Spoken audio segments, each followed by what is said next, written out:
अस्सलाम वालेकुम, welcome to मिर्ची एंड मस्का। कद्दू की खीर शादियों वाली ज़बरदस्त बहुत मज़ेदार बनाएंगे। चलिए शुरू करते हैं।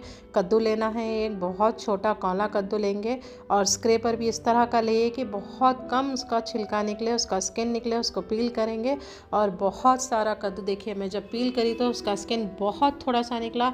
ये दो रीज़न से, एक तो स्क्रैपर की वजह से है और दूसरा कद्दू बहुत अच्छा है और जिसकी वजह से स्किन उसका बहुत हार्ड नहीं है, थोड़ा सा निकला है। अब जितनी भी ग्रीन है कद्दू का, जो हार्ड पार्ट है वो पूरा हार्ड पार्ट हम ग्रेट कर लेंगे, चाहे वो वाइट हो या ग्रीन हो, लेकिन जो भी हार्ड है उसमें उतना पूरा ग्रीन का हम निकाल लेंगे उसमें, और जो नरम है उसको हम बाजू रख देंगे। देखिए जिस तरह से मैं करी हूँ इसी तरह से हम निकालेंगे। निकालने के बाद में ये देखिए कितना सारा निकला है, क्योंकि कद्दू बहुत कांवला था इसीलिए ज़्यादा निकला। जो नरम पार्ट होता है वो नहीं डालेंगे। कद्दू को हम पानी में बॉईल कर लेना है बिल्कुल थोड़ी देर, यानी 2 मिनट। हाथ लगा के देखेंगे तो कद्दू का जो स्किन है वो आपके हाथ में टूटना चाहिए। अगर हम छोटा कद्दू लेंगे तो ज़रूर टूटेगा। अब यहाँ पर यह है कि मैं जो है चावल का, बासमती चावल को सुखा के उसका मैं पाउडर बना लूँगी और पेस्ट बना के बाजू रखूँगी, क्योंकि ये बहुत जल्दी हमको शामिल करना होता है, इसीलिए मैं पहले दिखा रही हूँ।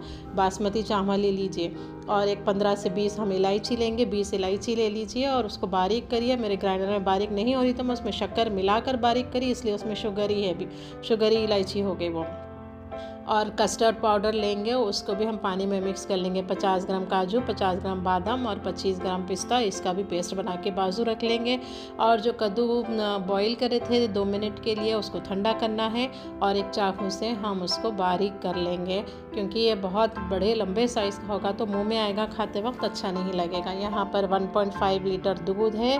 दूध में चावल डाल के पका लेना है थोड़ी देर तक। शक्कर के साथ में हम चावल भी डाल देंगे, डाल के अच्छी तरह से उसको मिक्स करके गाढ़ा होने के लिए मीडियम फ्लेम पे हम चम्मच चलाते हुए उसको गाढ़ा कर लेंगे।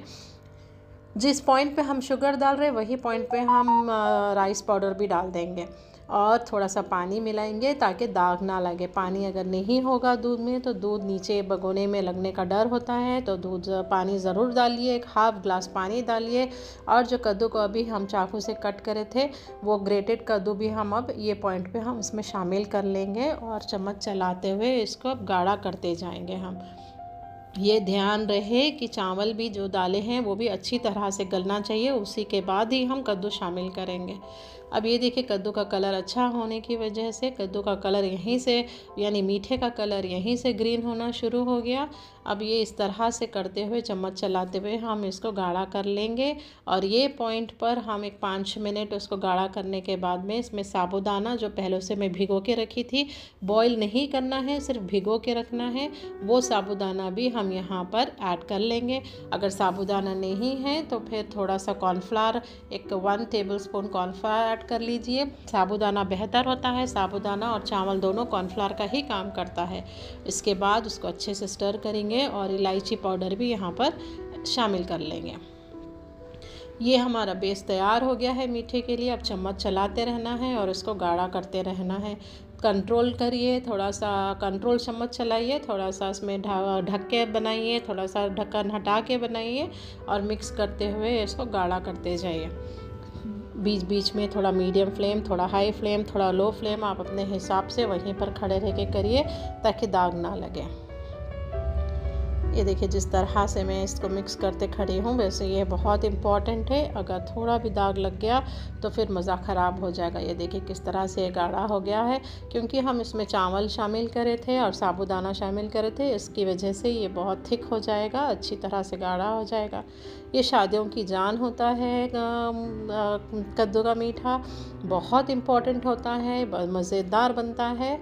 चलिए अब यहाँ पर हम कस्टर्ड पाउडर जो पानी में मिक्स करके मैं इसमें ये भी शामिल कर ले रही हूँ। सारे इंग्रेडिएंट्स की लिस्ट में दी हूँ, जितनी क्वांटिटी लगेगी वो पहले इंग्रेडिएंट्स की लिस्ट देख लेके उसमें सारे आइटम्स जमा करके मिक्स करिए। क्वांटिटी में आगे बता रही नहीं हूँ क्योंकि लिस्ट में ऑलरेडी लिखा हुआ है।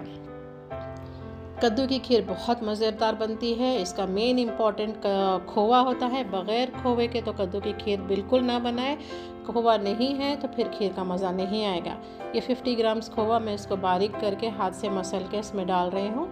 अब ये है कि घर का काम है तो ग्लव्स पहन के तो होगा नहीं। घर का काम तो हम सादे हाथ से ही करते हैं। हाथ धोते रहते हैं, बीच में हाथ धोते रहते हैं। तो चलिए अब यहाँ पर हम इसको गाढ़ा करें। देखिए बग़ैर कलर के ही तकरीबन ग्रीन हो चुका है। अब यहाँ काजू बादाम का जो पेस्ट मैं काजू बादाम बताई थी उसका भी पेस्ट हम यहाँ पर शामिल कर लेंगे। बहुत मज़ेदार बनता है। अगर आप लोगों को कोई भी डाउट हो, कुछ समझ नहीं आया तो कमेंट्स में ज़रूर पूछिए। यहाँ पर मैं एक पाइनएप्पल कैंडी ऐड कर रही हूँ। इसके बारीक करके थोड़ा सा बुरा कश करके ग्रेट करके डालूँगी और बाकी का पीसेस करके हम ड्रेसिंग में लास्ट में डालेंगे। आपके पास अगर कैंडी नहीं है, पाइनएप्पल मिल सकता है तो पाइनएप्पल के छोटे छोटे पीसेस लास्ट में मीठा ठंडा होने के बाद ऐड करिए, क्योंकि उसकी खटास से दूध फूटने का डर होता है। ये कैंडी है, मैं अब शामिल कर ले रही हूँ इसमें, ताकि इसका भी थोड़ा सा टेस्ट आ जाए।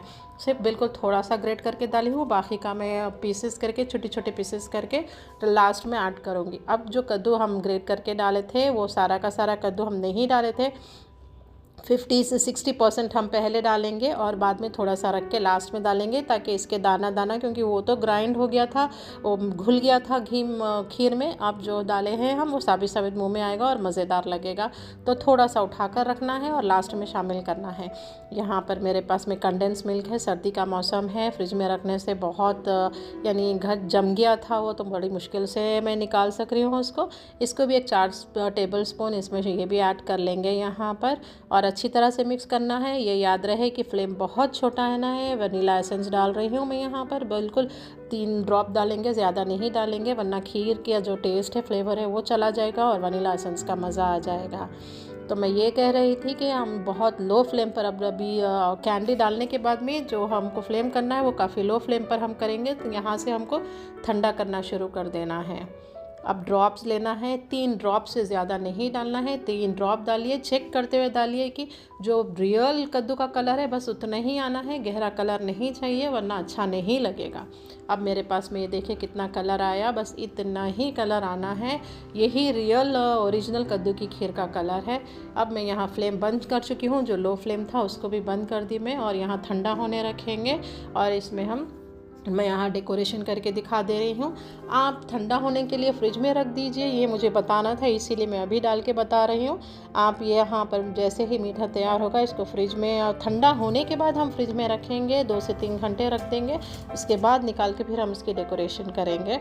यहाँ पर मैं चेरीज़, काजू, बादाम और पिस्ता, ये 3-4 चीज़ें इसमें डालकर यहाँ पर हम इसको ड्रेसिंग कर देंगे इसकी। और ये जो पाइनएप्पल कैंडी थी मेरे पास में, ये भी पीसेस करके डाल रही हूँ। आप नहीं मिलने की सूरत में आप पाइनएप्पल, जो रियल फ्रूट होता है पाइनएप्पल का, उसकी छोटी छोटी पीसेस करके डालिए। बहुत मज़ेदार, बहुत ज़बरदस्त बनता है। चलिए कद्दू की खीर बनाइए, खाइए, एंजॉय करिए, दुआ में याद रखिए। सब्सक्रिप्शन ज़रूर दबाइए, कमेंट्स में लिखिए आप कहाँ से बोल रहे हैं और मीठा कैसा बना है, और कुछ डाउट्स है तो भी ज़रूर पूछिए। Thank you for watching.